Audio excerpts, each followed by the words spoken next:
Let's shift gears here and talk a little bit about the United Nations.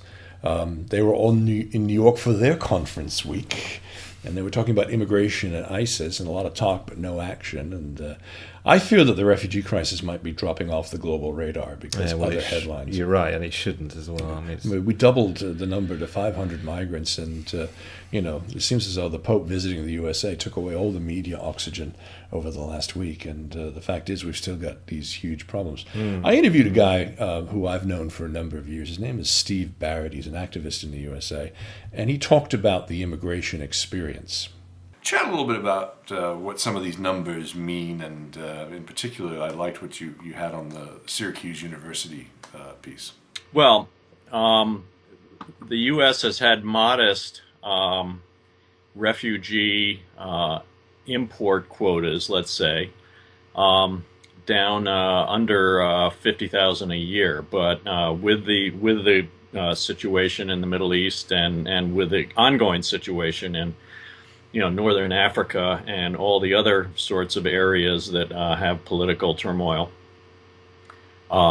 they're sneaking the quotas up. However, as with most things in the States, it's going to take a while.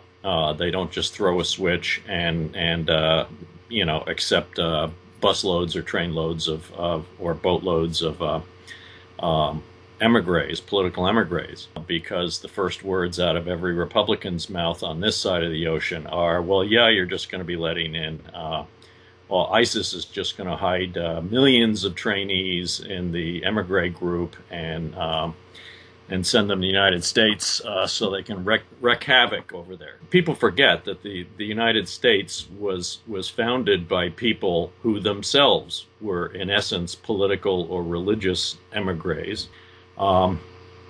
In my case, I'm half French Huguenot, and they fled France because they didn't like the Pope to the Netherlands, and then came over here in the early late 1700s. But I'm an immigrant, and I was here before my family was here in 1608. So we are all immigrants, except for, oddly enough, the Latinas and Latinos who were on North America well before we landed, and also the Native American tribes. Well, it's interesting. You've got this admission from so many people that we are. My father was a first generation immigrant to the USA, and ironically, I'm now a first generation immigrant to the United Kingdom. So, why is it that it's so difficult for the members of the Republican Party and members, particularly of the conservative right, to understand those particular set of roots that everybody seems to have? That still baffles me. It's closed-mindedness. It's, to some degree, and the numbers bear this out. I don't know the exact percentages. It's a little bit of ignorance.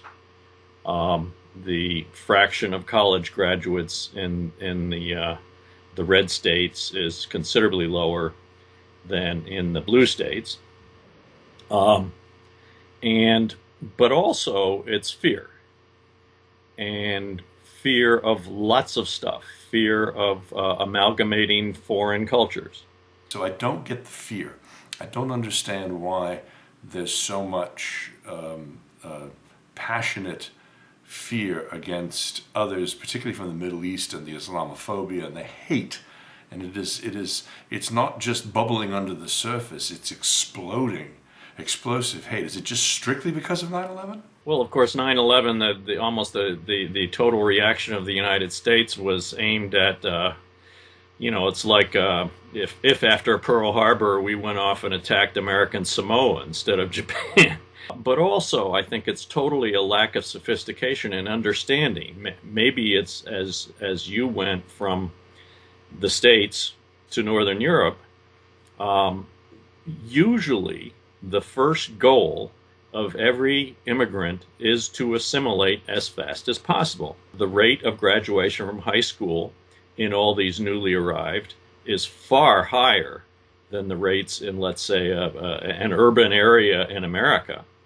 The rates of college graduation are far higher.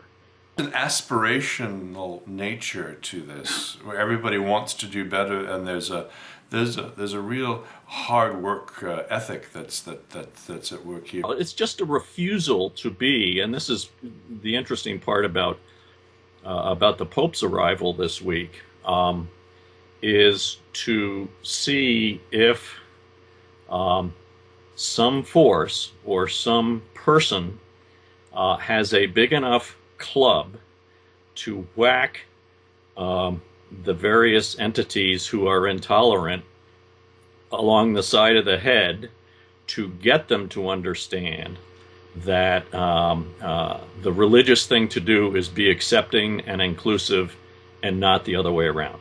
Indeed. It's just so tragic if I think about the ways in which the message of this Pope has been so perfect for the times, yet so demonized by the right and the 1% in terms of, if anybody, his behavior has been more Christ-like than any previous pope. Steve Barrett has been an active part of law firm strategy and marketing for a number of years. He's a good friend of mine. It's been wonderful to get back in touch, man, because we've not really talked much over the last 10, 15 years. So wish you well, and thank you for joining us on the Three Muckrakers podcast. Thank you. My pleasure, anytime. Powerful words there from Steve. Yeah, that was very interesting, I think. I mean, it is a very, very big issue. I mean, obviously they are linked, the Syrian crisis and ISIS and all the rest of it. But the fundamental issue is that there are still thousands and thousands of people knocking on the doors of Europe. And America, it's the issue of Mexicans and so forth. But I mean, here in Europe, and I do want to kind of fly the flag for Angela Merkel. I think she's done a fantastic job in admitting to, because you get the figures, didn't you, in relation to... Yeah, she's taking 800,000. She's taking 800,000, the space that there is. Mm-hmm. She's taking 800,000, we've taken a few thousand, whatever it is, and the space that there is in the land of Britain. It just doesn't equate. Well, I mean, we're roughly 70% the size of Germany as a country. All right, so 70% of 800,000 is 550,000 people, roughly. Okay, the United States, again, based on percentage of population, percentage of landmass, they should be taking 2 million. They've upped from 10,000 to 100,000, but can he get it through the Congress? I mean, Congress is only going to get crazier. Absolutely insane. So, I mean, this is an issue that's not going to go away quickly, and thanks, Steve, for taking some time to join us and be with us.